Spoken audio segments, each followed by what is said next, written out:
Saludos, aquí estamos con Lengua Española, día 8 de noviembre de 2021, y estamos trabajando con los turnos de habla en la conversación. Ese es el tema de hoy, los turnos del habla en la conversación. Los turnos del habla. La distribución de los turnos se puede realizar de dos maneras. Con una selección prospectiva, quien tiene la palabra selecciona al hablante siguiente, en este caso quien ha sido seleccionado, y nadie más tiene el derecho y la obligación de intervenir.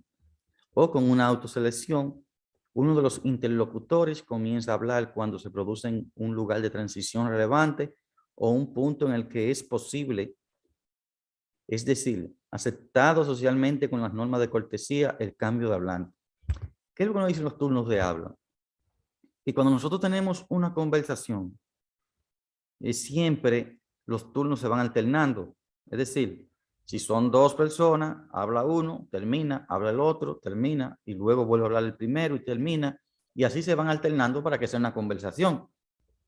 Y en una conversación pueden haber más de dos personas y hay que saber quién tiene el turno para hablar para que no hayan problemas como lo siguiente. Las interrupciones.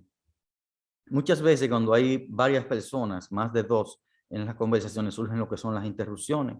Es decir, que una persona está hablando y el otro le quita la palabra, por ejemplo. O que hablan los dos juntos y nadie los entiende. Entonces, eso son cosas que debemos de evitar. ¿Cómo se llaman? Por ejemplo, está el solapamiento. Si habla más de un interlocutor al mismo tiempo, en un lugar de transición relevante, y no se roban el turno, aunque sí se lo disputen.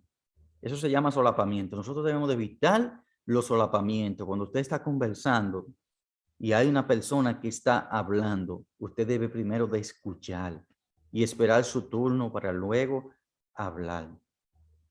Están las interrupciones forzadas, que si el hablante al que corresponde el turno acaba cediéndolo, a veces una persona está hablando porque tiene el turno, le toca su turno, y hay otro que comienza a hablar junto con él y comienza a hablar hasta que lo desplaza, le quita el turno y la persona que está hablando tiene que callarse y la que se interrumpió sigue hablando.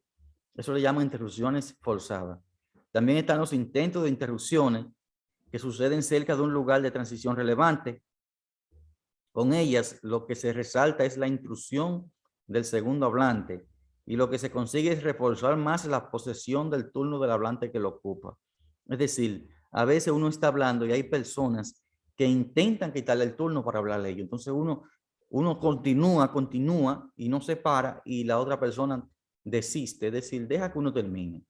Entonces, todas estas interrupciones que vemos en una conversación no pueden ser, no se pueden dar.